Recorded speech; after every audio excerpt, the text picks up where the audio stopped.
You don't fear Cartman because you think he's a joke, but that's exactly why he's the most dangerous character in adult animation. Eric Cartman is not funny. Not really. He's a slow-bleeding cultural wound dressed up as comic relief. And if you're still laughing, you're not paying attention. See, Cartman is easy to dismiss. He's loud, pathetic, impulsive, obese, a punchline in his own frame. Every surface detail screams harmless, which is precisely why his character works. Because underneath that manufactured stupidity is something colder, older, and far more calculated. Not evil in the Saturday morning cartoon sense. Evil in the banal, bureaucratic sense. The kind that doesn't wear a costume. It just shrugs, signs the paper, and watches the fallout. He doesn't win by being stronger or smarter. He wins because he doesn't believe in the game you're playing, and that makes him untouchable. In adult animation, especially in shows like South Park, we are conditioned to expect moral resets. Actions, no matter how extreme, are undone by the next episode. But Cartman operates outside that loop. He accumulates power not in spite of being a joke, but because of it. He turns the audience's low expectations into narrative immunity. And it's worked for over 2 decades. This is the part most people misunderstand.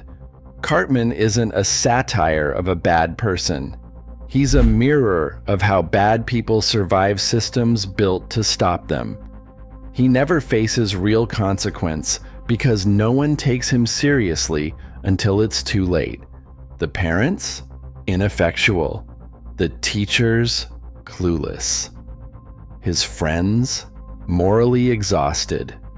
And the audience? Complicit because we laughed. That's his camouflage. Your laughter. The moment you write him off as just Cartman being Cartman, he is already 3 steps ahead. Weaponizing shame, redirecting blame, pretending to cry. And if that does not work, he pivots to rage. Cartman does not grow. He adapts. He does not need to change because the world keeps lowering its standards to meet him. And here is the twist. He knows it. That self-awareness is what makes him lethal. Not as a villain in a cartoon, but as a portrait of something very real. A type of person who thrives not because they are brilliant, but because everyone around them is either too distracted, too polite, or too tired to call the bluff.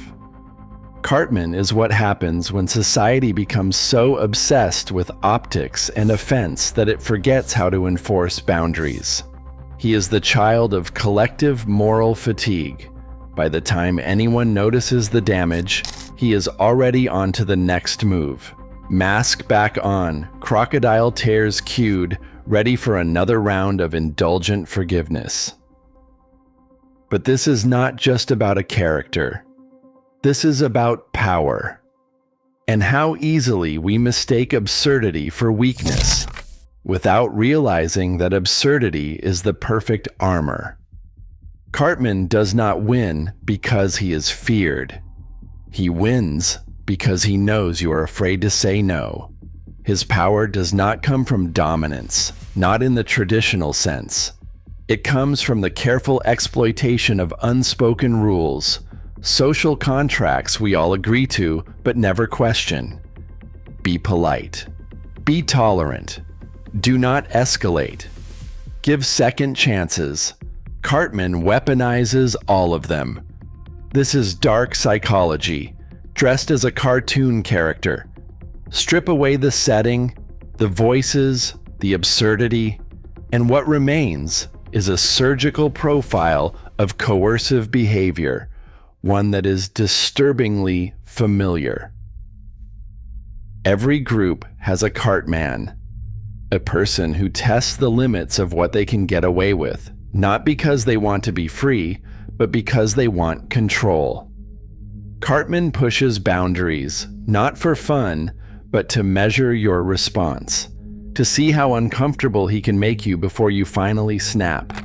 Because once he knows that threshold, he owns it. He won't stop until you either break or give up. This is the key. He doesn't need you to like him, he needs you to tolerate him. And that's much easier to achieve. Cartman is the embodiment of social entropy. He understands intuitively that over time, groups will almost always choose peace over confrontation, even if that peace is fake, even if it means letting the worst person in the room go unchallenged. Why? Because holding the line takes energy. Calling someone out takes courage. And Cartman knows most people don't have enough of either. So he keeps going. Not because he's brave, because you're tired. Look at how he behaves when confronted. He gaslights. He projects. He turns guilt into currency. If accused, he cries. If that fails, he rages. If that fails, he distracts. It's never about truth, only about survival. Cartman isn't seeking justice, he's seeking control over the story.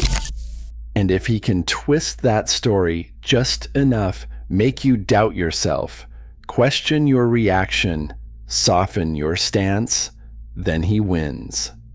Not loudly, not with fanfare, quietly, in the silence of your discomfort.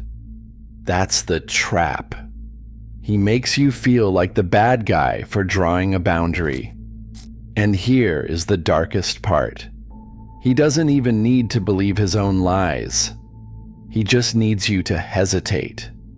It's psychological sleight of hand. Redirect emotion, manufacture doubt, perform innocence.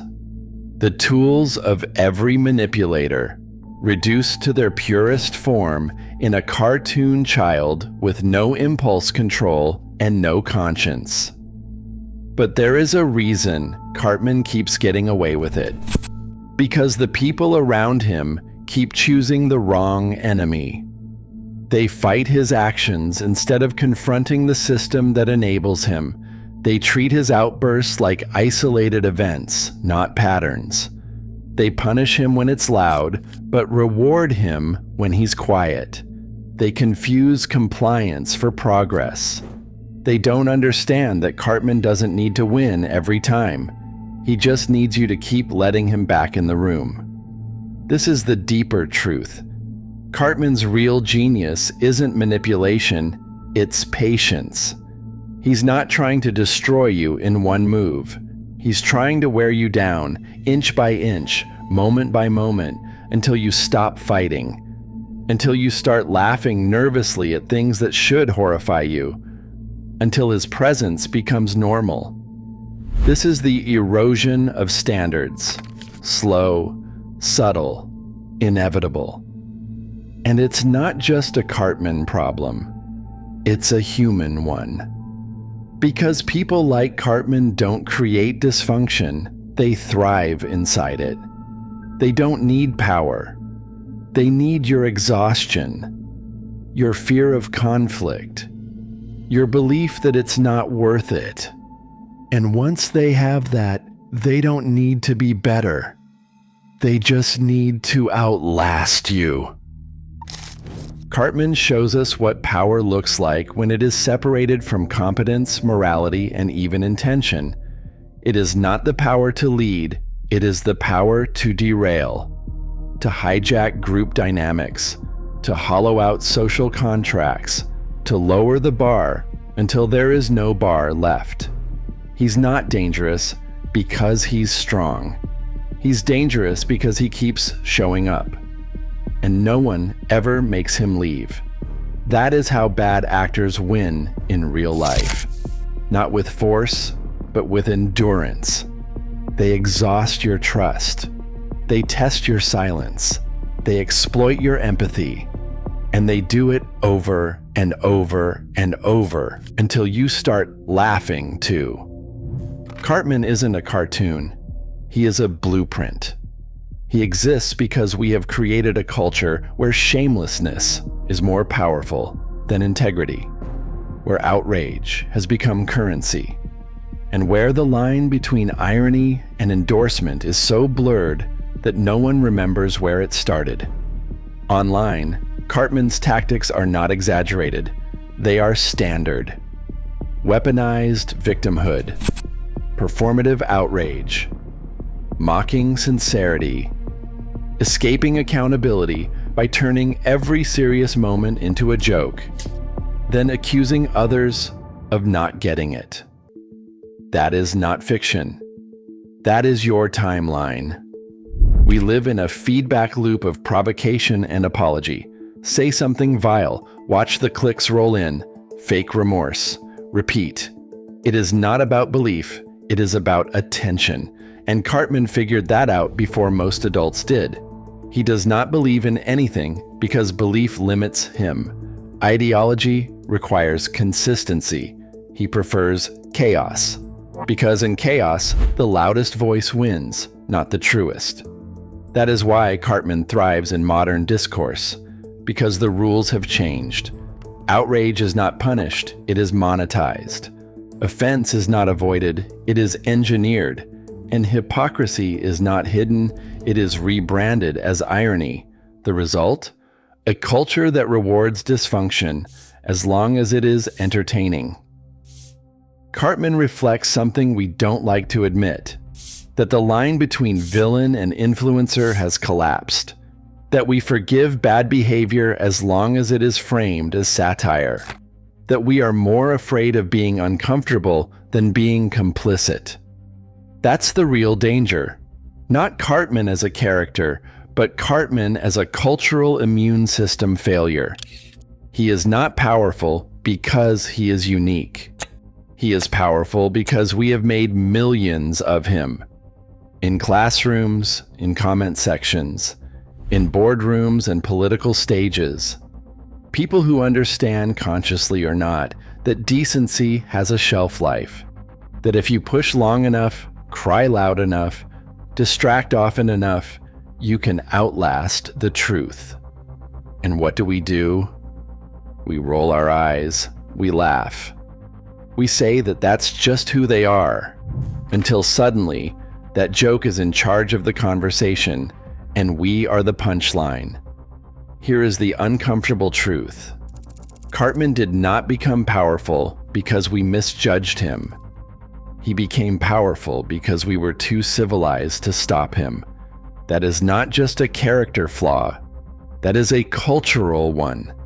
And if we keep mistaking noise for weakness, if we keep underestimating the people who hide behind absurdity, if we keep tolerating the intolerable because it is wrapped in irony, then Cartman does not need to win because we have already lost.